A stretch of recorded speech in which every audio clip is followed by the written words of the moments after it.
In the summer of 1942 on Nantucket, 15-year-old Hermie and his friends, Jock Ossie and introverted nerd Benji, are hanging out on the beach. They spot a young soldier carrying his new bride into a house and are struck by her beauty. They continue spending afternoons on the beach, where their thoughts turn to sex. All of them are virgins. Ossie is obsessed with the act of sex, while Hermie develops romantic interest in the bride, whose husband he spots leaving the island on a water taxi one morning. Later that day, Hermie sees her outside the market struggling with grocery bags. He offers to aid her in carrying the bags home, which she accepts, and in this way, gets to meet her. Meanwhile, Ossie and Hermie become convinced they know everything necessary to lose their virginity. They test this by going to the cinema and picking up a trio of high school girls. Ossie stakes out Miriam, giving Hermie her less attractive friend, Aggie, and leaving Benji with Gloria, a heavyset girl with dental braces. Frightened by the immediacy of sex, Benji runs off. The other two girls initially refuse to go in without Benji's would-be date, but she says to go without her, then leaves herself. The war bride, who is also at the movies, sees Hermie in line and asks him if he can help her move some boxes that Thursday. During the film, Ossie attempts to put the moves on Miriam, eventually making out with her. Hermie succeeds with Aggie, who allows him to grope what he thinks is her breast. Ossie later points out that Hermie was fondling her arm. On Thursday, Hermie helps the bride move boxes into her attic, and she thanks him with a kiss on the forehead. Later, in preparation for a marshmallow roast on the beach with Aggie and Miriam, Hermie goes to the drugstore and hilariously builds up the nerve to ask the druggist for condoms, or rubbers, as they were known in the 40s. That night, Hermie roasts marshmallows with Aggie while Ossie has sex with Miriam behind the June bushes. Ossie is doing so well, he comes up and asks Hermie for some of his condoms. Aggie, wondering what is going on, walks over to Ossie and Miriam, sees them having sex, and runs home, upset.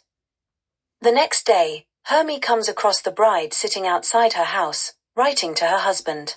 Hermie offers to keep her company that night, and she accepts. Hermie says she never got her name, and she replies her name is Dorothy. Later, Hermie runs into Ossie, who relates that Miriam's appendix burst and she has been rushed to the mainland. When Ossie asks about Dorothy and makes crude comments, Hermie rebukes him for his crassness. When Hermie gets to Dorothy's house, he finds it strangely dark and quiet.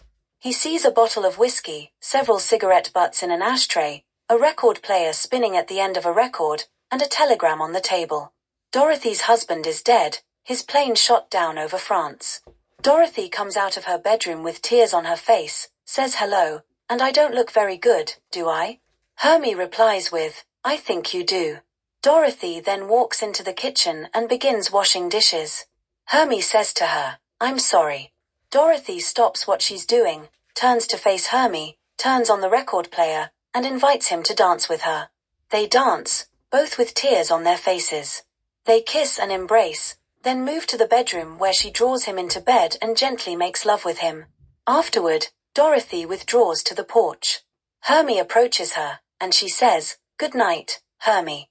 He responds with good night, then leaves, his last image of Dorothy being of her leaning against the railing as she smokes a cigarette and stares into the night. The next day, Hermie and Ossie reconcile, with Ossie informing Hermie that Miriam will recover. Hermie goes back to Dorothy's house only to learn she has left the island. She has left behind a letter for Hermie wherein she expresses her hopes that Hermie understands she must go home, assures him she will never forget him, and hopes he will be spared from life's senseless tragedies. In voiceover, the adult Hermie says, I was never to see her again. Nor was I ever to learn what became of her. We were different then. Kids were different. It took us longer to understand the things we felt. Life is made up of small comings and goings. And for everything we take with us, there is something that we leave behind. In the summer of 42, we raided the Coast Guard station 4 times, we saw 5 movies and had 9 days of rain. Benji broke his watch. Ossie gave up the harmonica. And in a very special way, I lost Hermie, forever.